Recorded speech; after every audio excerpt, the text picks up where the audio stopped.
바울이 예루살렘으로 들어온 후에 유대인 지도자들의 이목이 바울에게 집중이 되죠. 왜 그렇습니까? 5절에 보시면은 이 사람은 뭐와 같은 자라고 그랬어요? 전염병 같은 자. 야, 이 사람이 놔두면 큰일 난다. 우리가 코로나 잡듯이. 두 번째는요. 천하에 흩어진 유대인을 다 소유하게 하는 자요. 결정적으로 나사렛 이단의 뭡니까? 우두머리라. 그러니까 가만 놔두면 안 되는 거예요.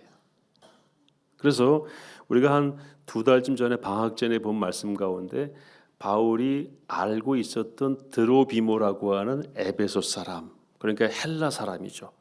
그 사람이 예루살렘 시내에 돌아다니는 걸 사람들이 보고 저 드로비모는 바울의 일행인 고로 얼마 전에 바울이 성전에 갔을 때 같이 갔었을 거야라고 단정하면서 이방인을 바울이 성전에 데리고 들어갔었다라는 걸 뒤집어 씌워가지고 바울을 잡아서 막 패죠. 그 지난번에 봤어요 저희가. 그러니까 바울을 막 때리고 소요를 일으키니까 이제 로마 군인들이 예루살렘을 쭉 지키고 서 있다가 이거 뭐지 하고 가서 봤더니 생사람을 때리니까 잡고 이제 물어보는 거죠. 그것도 이러이러한 이유로 만난다 그러니까 그 사람을 보호하기 위해서 영 내로 부대 내로 데리고 가는 와중에 이제 또 막 따라다니면서 바울을 막 때립니다. 바울은요 엄청 얻어맞았어요. 바울이 고백하는 게 뭡니까? 나는 40의 감한매를 몇 번 맞았다고 그랬죠? 5번이.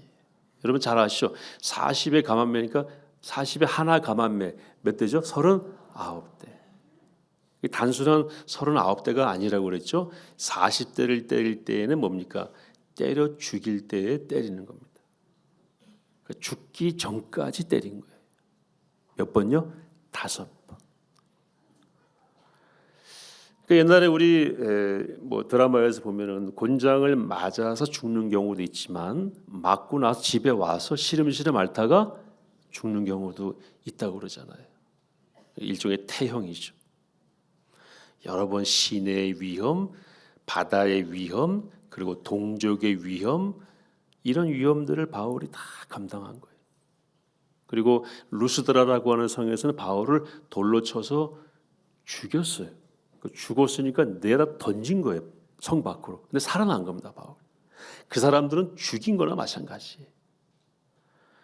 그런 어려움을 바울이 이제 당하면서 예루살렘으로 올라갈 때에 사람들이 올라가지 말라 그랬죠. 성경에 보니까 만류했다고 나오더라고요. 근데 바울이 그때 뭐라고 말하냐? 어찌하여 우로 내 마음을 상하게 하느냐? 나는 주 예수의 이름을 위하여 결박당할 뿐 아니라 예루살렘에서 죽을 것도 각오하였노라 하면서 올라갔다가 지금 당하고 있는 거예요. 그래서 바울이 이제 천부장이 데리고 가서 영내에서 보호하려고 그러니까 정식으로 바울을 이제 고소를 합니다. 그래서 오늘 본문하고 제가 쭉 26장까지 보면은 3번을 바울이 고소를 당합니다. 그걸 제가 쭉 지켜보면서 한번 생각을 해봤어요. 그 말씀을 잠깐 오늘 나누고 싶습니다. 고발을 했으니 천부장 이름이 루시아라고 나중에 뒤에 나오는데 이 사람이 로마 군인이죠. 또 바울이 그때 밝혀요. 나는 로마 시민권자다. 그러니까 함부로 못해요. 로마 시민권자는 처형 방식도 다르고 다루는 방식이 전혀 달랐습니다. 그래서 바울이 그렇게 얘기하니까 천부장 루시아가 천부장이면 지금 한 연대장쯤 된다고 봐야 되겠죠. 루시아가 바울을 잘 보호하면서 사람들 앞에 세워서 이제 변호를 네 할 말 있으면 해보라고 그래요. 그래서 바울이 그 대중 앞에서 변론을 했죠. 쭉 자기가 살아온 생애와 내가 왜 유대교회에서 예수를 핍박하고 교회를 핍박하다가 예수님을 어떻게 만나게 됐는지를 쭉 설명을 하죠. 그러니까 아나니아 대제사장 아나니아가 저 바울의 입을 치라고 그렇게 얘기를 합니다. 근데 바울이 얘기하는 걸 다 듣고 나서 재밌는 거는요. 유대인들 안에 이제 싸움이 일어났어요. 무슨 싸움이 일어났냐면, 야, 듣고 보니 저 사람 죄가 없네. 한쪽은 죄가 없지만 기분 나쁘잖아. 이래가지고 서로 싸우는데, 사두개파는 죄가 없잖아 이거고요. 바울이 속했던 바리새파는 죄가 있다고 지들끼리 막 싸워요. 결론이 안 나는 것이죠. 그래서 이 천부장이 이건 여기서 판단할 수가 없으니까, 자기가 봐도 죄가 없으니까 더 높은 총독한테 이 사람을 보내야 되겠다. 그래서 공문서에다가 내용을 써요. 이 사람은 제가 볼 때 아무 죄가 없는데 판단을 총독님이 해 주십시오라고 가이사랴라고 하는 지중해 바닷가에 있는 총독청이 있는 도시로 보냅니다. 거기 바닷가고 예루살렘은 해발 850고지 대관령쯤 되는 거니까, 쉽게 말하면 대관령에서 강릉으로 보내는 거예요. 거리도 비슷해요. 보내면서 제가 볼 때 이 사람은 죄가 없습니다. 그래서 바울이 이제 보내는 아시다시피 창군, 지병, 보병에서 470명에다 지휘관 2명 472명을 동원해가지고 바울을 가이사랴로 보내잖아요. 도착했어요. 오늘 1절 말씀이 그거예요. 닷새 후에, 그게 뭐냐면 바울이 가이사랴에 도착한 닷새 후에 뒤따라서 누가 와요. 누가 오냐면 아까 바울의 입을 치라고 했던 대제사장, 그리고 유대인들이 전문 변호사와 함께 와서 두 번째로 벨릭스 총독 앞에서 바울을 고발을 합니다. 바울이 다 들어보니까 이건 니네 종교에 관한 거지 로마법하고는 상관없는 거다라고 묵혀둡니다. 그러던 중에 총독이 바뀌어요. 지금 총독은 벨릭스, 지금 새로 부임한 총독은 베스도가 부임해서 이제 예루살렘에 올라가서 순시를 하는데, 그때 대제사장 아나니아가 새로운 총독한테 얘기를 해요. 그 가이사랴 총독부에 그 한 놈 있지요? 누굽니까? 바울. 그 아주 나쁜 놈이라고. 그 사람을 예루살렘으로 보내라고, 우리가 좀 다시 재판하겠다고. 근데 그 의도는 뭐라고 성경에 나와요? 예루살렘으로 오는 동안에 매복했다가 죽이려고. 그래서 베스도가 바울에게 물어보니까 바울이 안 가겠다고. 나는 로마에 가서 로마 황제에게 재판을 받겠다. 그건 예수님께서 바울에게 나타나셔서 알려주신 내용이에요. 담대하라. 너는 로마에 가서 황제 앞에서 재판을 받아야 될 것이다. 그대로 바울이 주장을 해서 다행히 예루살렘에 가지 않고 또 세 번째로 고소를 당해서 또 재판을 받게 되고, 이러는 과정에서 결국 바울은 아무 죄가 없다는 것이 드러나게 됩니다. 유대인은 바울을 끊임없이 고소합니다. 끊임없이 고발합니다. 고발, 고소, 단어는 다르지만 다 같은 의미예요. 나중에는 헤롯이 총독청에 와서 있을 때에 헤롯과 총독이 함께 바울을 신문합니다. 헤롯은 왕이었잖아요. 실권은 많지 않았지만 그때 뭐라고 얘기하냐면, 이 사람이 만일 가이사에게 상수하지 아니하였다면 석방될 수 있을 뻔하였다. 왜요? 죄가 없으니까. 그러니까 바울이 고소 고발 당하고 매맞고 참소당하는 이유, 핍박당하는 이유는 무엇이냐면은 죄가 있어서가 아니라 하나님의 사람이었기 때문에 그것을 감당할 수밖에 없었던 것입니다. 유대인은 바울을 끊임없이 고발했어요. 가이사랴로 원정 와서 고발하고, 예루살렘에 올라온 총독에게 고발하고, 총독이 바뀌면 새로운 총독에게 또 고발하고,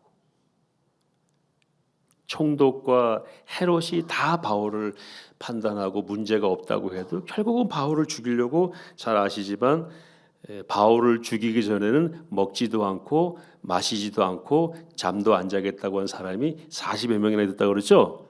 그 사람들 양심적이었으면 다 어떻게 됐다고 그랬어요? 양심적이었으면 다 굶어 죽었어야 돼요. 예수님도 이제 심판을 받으시고 빌라도 총독이 분명히 말을 했죠. 야, 이 사람은 죄가 없지 않느냐. 빌라도 총독의 부인이 밤에 꿈을 꿨어요. 저 의로운 사람에게, 죄 없는 사람에게 함부로 하지 말라고. 하는 말을 꿈을 꾸고 빌라도에게 얘기를 했죠. 그래서 오죽하면 빌라도가 어떻게 했어요? 손을 쓰셨잖아요. 나 이 사람 죽이는 일에 나는 아무 죄가 없다. 그렇다고 죄가 없는 건 아니죠. 그러니까 예수님도 억울하게 당하신 거예요. 예수님을 죽게 만든 참소하는 자들, 바울을 죽게 만드는 참소하는 자들, 바울을 죽이려고 했던 그 참소하는 자들 뒤에는 누가 있는 것입니까? 사탄이 있는 것입니다. 아까 찬양대 끝나고 사탄이 다 도망갔다고 그랬는데 사탄이 있습니다. 사탄은요, 가장 첫 번째 전략이 내가 없다는 것처럼 보이게 하는 겁니다. 사탄이 어디 있어? 그렇게 말하는 사람은 이미 사탄에게 뭡니까? 포섭된 사람이. 요한복음 8장 44절에 너희는 너희 아비 마귀에게서 나왔다. 우리가 마귀에게서 나와가지고 마귀는 우리 아비와 같은 자들이에요. 그래서 하나님 믿지 않고 하나님을 대적하는 속성 가운데는 뭐가 있어요? 마귀적인 속성이 있는 거예요. 우리는 그 마귀로부터 하나님께로 구해진 사람들이죠. 예. 두 번째 나오는 말씀이 거짓말장이요 거짓의 아비다. 누가요? 마귀가. 마귀는요 거짓의 아비라고 그랬어요. 거짓으로 남을 고소하고 거짓으로 남을 쓰러뜨리려고 하는 걸 참소한다고 그러죠. 이거는 사탄이 하는 짓입니다. 이 사람이 잘못했어요. 그러면 마땅히 법에 호소하는 거는 그건 문제가 안 되죠. 잘못하지 않고 거듭해서 죄가 없다고 그래도 계속해서 다시 거짓말로 참소하는 건 누가 하는 것입니까? 이건 사탄이 하는 거예요. 그래서 우리 그리스도인은 누군가가 억울하게 어려움을 당한다. 누군가가 마치 참소당하는 것처럼 힘들어한다라고 했을 때에는요. 그가 누구이든 간에 긍휼히 여기는 마음으로 도와줘야 됩니다. 왜 그렇습니까? 지금 우리가 당하고 있는 게 바로 그것입니다.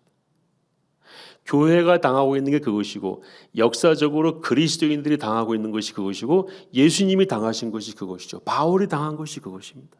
죄가 없는데 뒤집어 씌워서 어려움에 빠뜨리는 그 모든 현상에 대해서 특히 우리 그리스도인은 이거는 안 되는 일이다. 그 뒤에 누가 있다? 마귀가 있다. 아니야, 없을 거라고 생각한다면 그건 누가 이긴 겁니까? 그건 마귀가 이긴 거예요. 마귀 사탄은요, 마귀 사탄의 모습으로 절대 나타나지 않죠. 성경에 뭐라고 되어 있어요? 광명한 천사로 나타난다고 되어 있어요. 천사 중에서도 뭡니까? 빛나는 천사. 우리가 9시 뉴스에서 많이 보잖아요. 그 빛나는 천사. 저는 정치인들 가운데 나는 털어서 먼지도 안 나는 사람은 완벽한 죄인이라고 봐요. 더 이상의 죄인은 없어요.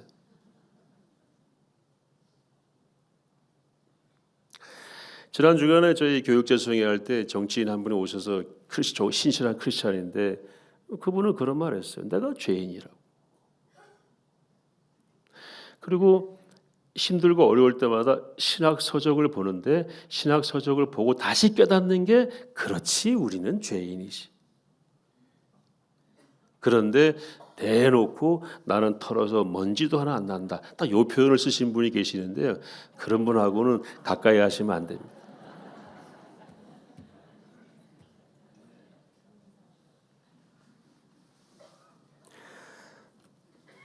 공정하지 않고 그거 벌써 거짓말이죠. 이것은 이렇게 대하고 저것은 저렇게 대하고 표리부동, 거짓말, 왜곡, 앞뒤가 다르다. 아전 인수 정도는 우리 사회에서 애교인 것 같아요. 그 정도로 우리 사회가 지금 너무 사탄적 지배 구조가 활성화되어 있습니다. 저는 양두구육이라는 말이 적합하다고 봐요. 양두구육이 뭐죠? 양의 머리인데 뒤에는 이리 같은. 그게 딱 사탄이 하는 짓이에요. 그리고 남을 뭐 합니까? 정죄하죠. 죽이려고.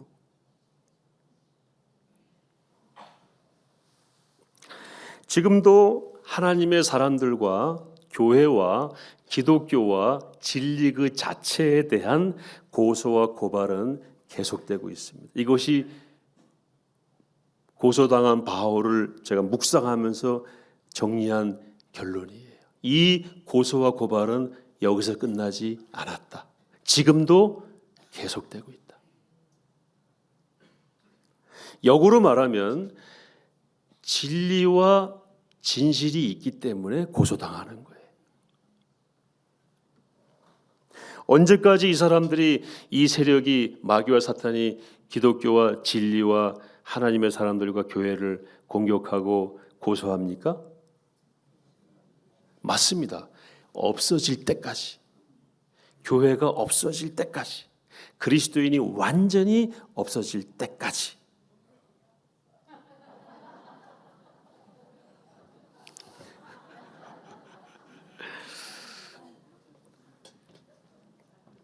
하나님의 자녀들, 공동체 완전히 없어질 때까지 본능적으로 싫어하게 돼. 이렇게 찬양하니까 도망갔잖아요, 사탄 마귀가.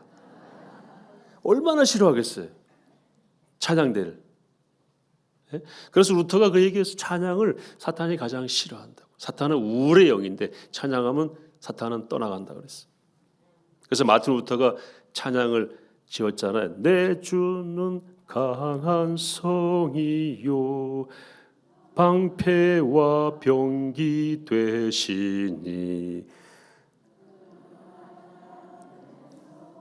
네, 그 찬양을 앞세워서 종교 개혁을 한 거예요. 요한 웨슬리도 마찬가지고.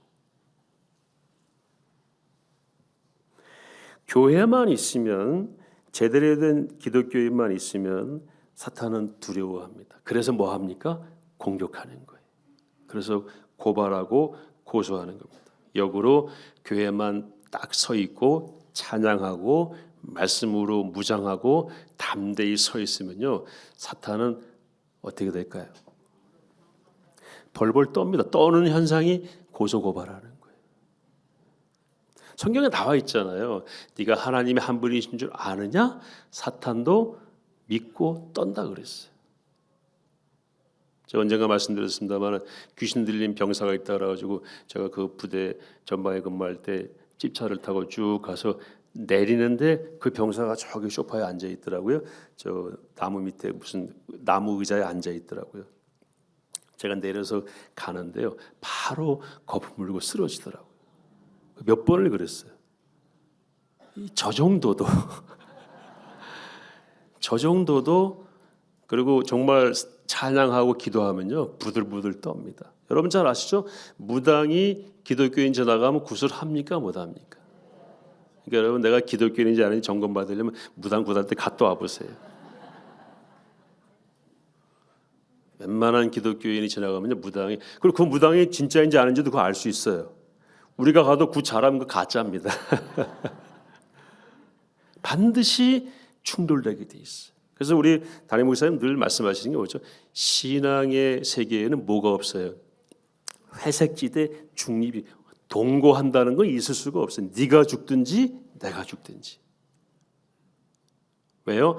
사탄은 근본적으로 하나님을 대적하며 하나님께 쫓겨난 영적 존재이기 때문에 세력을 모아서 사탄의 왕국을 구성하고 있잖아요. 하나님의 왕국과 사탄의 왕국의 끊임없는 대립과 투쟁이 지금 역사입니다. 이것은 주님이 오셔서 주님이 종교를 하셔야 끝나는 것입니다. 그래서 교회를 계속해서 핍박하고요, 무신론, 기독교는 화해 양립이 안 됩니다. 대화는 하되 믿음은 안 됩니다. 공산주의 북한하고 대화해야 돼요. 어리석은 건 뭡니까? 믿는 거예요. 대화는 저는 하는 걸 원합니다, 개인적으로. 그러나 믿지 않으면 되는데 믿고 다 열고 주고 웃어버리니까 맨날 당하잖아요. 무신론적 좌파, 진보, 공산주의 사상은 기독교랑 양립할 수가 없습니다. 있다고 생각하시는 분은 저랑 토론하자고 그러세요. 아니, 제가 말씀드렸잖아요. 무신론적 진보 좌파입니다.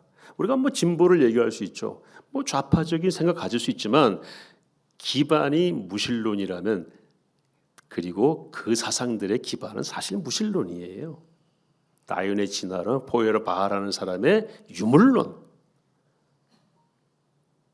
헤겔의 변증법, 역사는 인간이 주도한다, 하나님이 배제된 사상의 기초 위에서 좌파적 사상이 형성이 된 것이, 그것과 어떻게 우리 예배 드릴 때 뭐라고 찬양했습니까? 왕이신 나의 하나님, 내가 주를 높이고 영원히 주의 이름을 송축하고 예배하는 우리의 사상과 그게 어떻게 양립할 수 있습니까?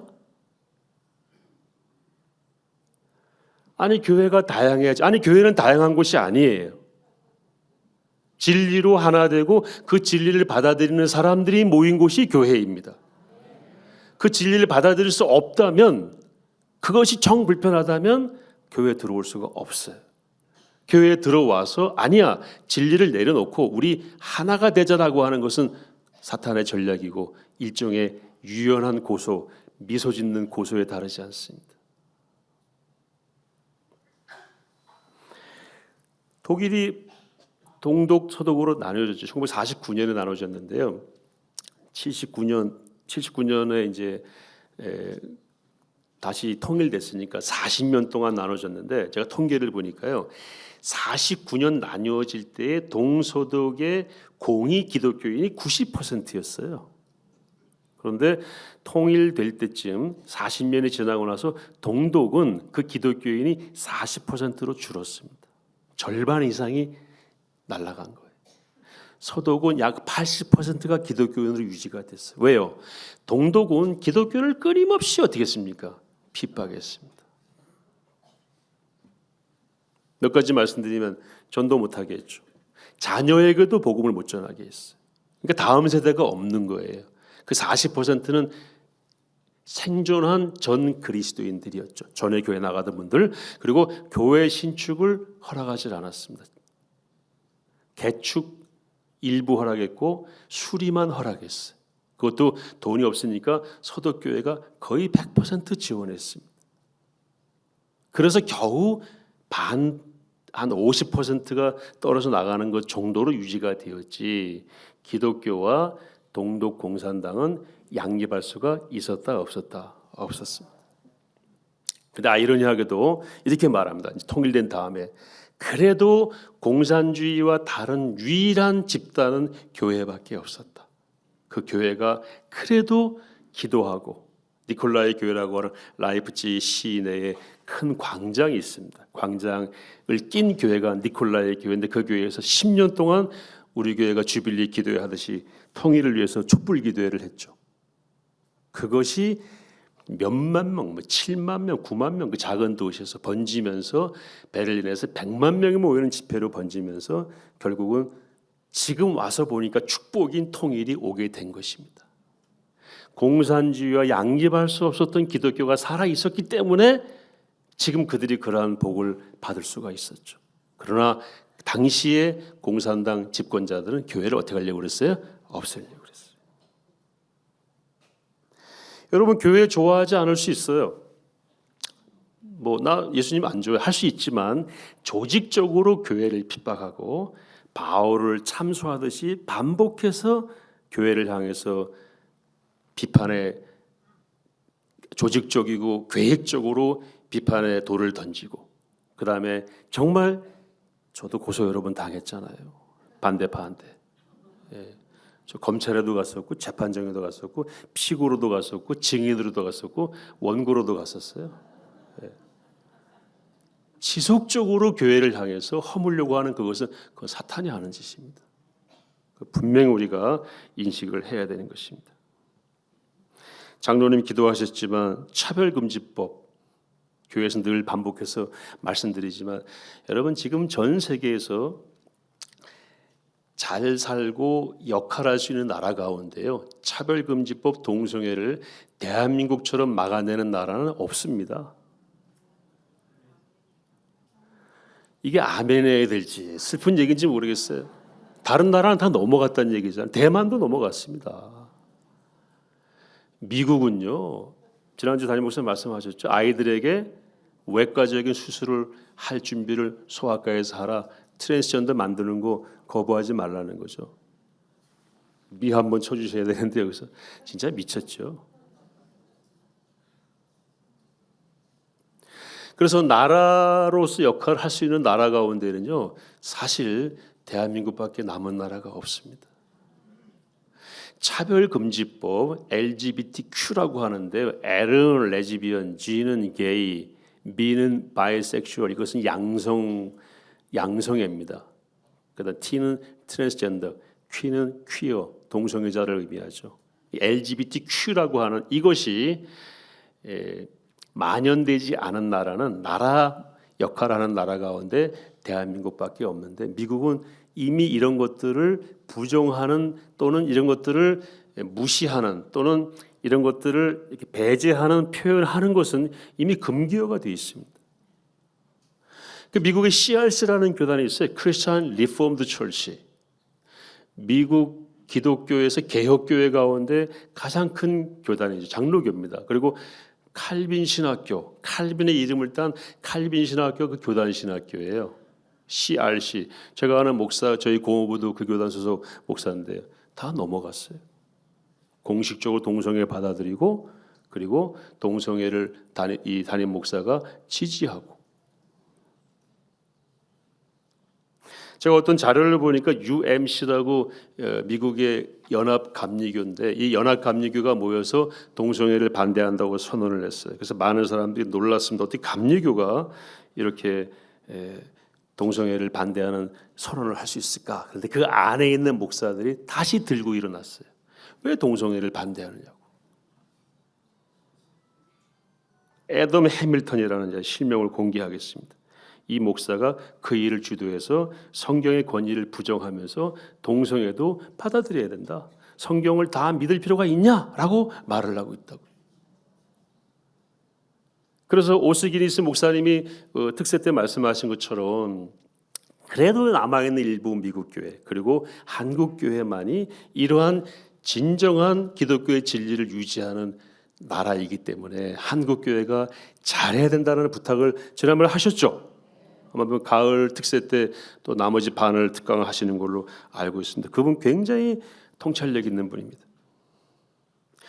캐나다 연합교회들이 이렇게 얘기를 했대요. 시대의 풍조를 따라잡지 않으면 죽는다. 살려고 시대 풍조를 따라잡았죠. 지금 이런 얘기를 한대요. 세상 풍조를 따라잡다 죽게 되었다라고 얘기합니다. 여러분 잘 아시 옛날에 어떤 그 크레딧 카드 선전 노래 아버지는 말하셨지 인생을 즐겨라. 그 CM송 있었잖아요. 그 2절이 이거래요. 아버지는 망하셨지 인생을 즐기다. 시대 풍조를 따라잡지 않으면 죽는다. 2절은 뭐예요? 시대 풍조를 따라잡다 죽었다. 바울이 싸우는 싸움이 뭡니까? 예수 그리스도. 그분이 가르쳐 주신 진리. 구약에 선포된 말씀 가운데 예수 그리스도가 우리의 구주이심을 증언하는 그 말씀들. 그것 위에는 다 우리가 받아들일 수가 없다. 우상에게 바울이 공격을 하고 세상 풍조에 대해서 공격을 하고 바울이 쓴 로마서에 분명히 말씀하고 있죠. 동성애 죄다.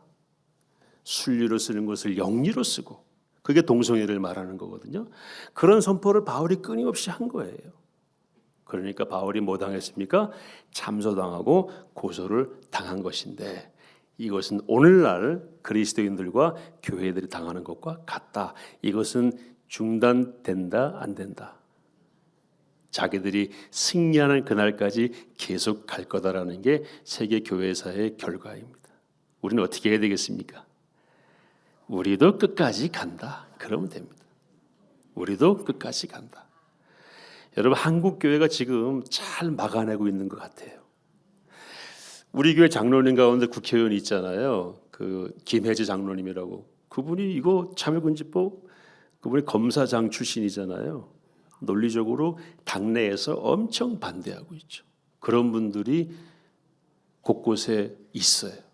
한국교회 지도자들이 있고 사랑의 교회가 있고 사랑의 교회 중에서도 포에버가 있습니다. 여러분 차별금지법, LGBTQ 이것은요 그 자체가 문제가 아니고 모든 현대에 하나님을 대적하는 사상과 논리와 법과 행정이 다 모인 게 그거예요. 그거 하나로 끝납니다. 그거 우리가 허용하면요 대한민국 야만 국가가 되는 거고, 제가 말씀드렸잖아요. 짐승들도 안 하는 짓이에요.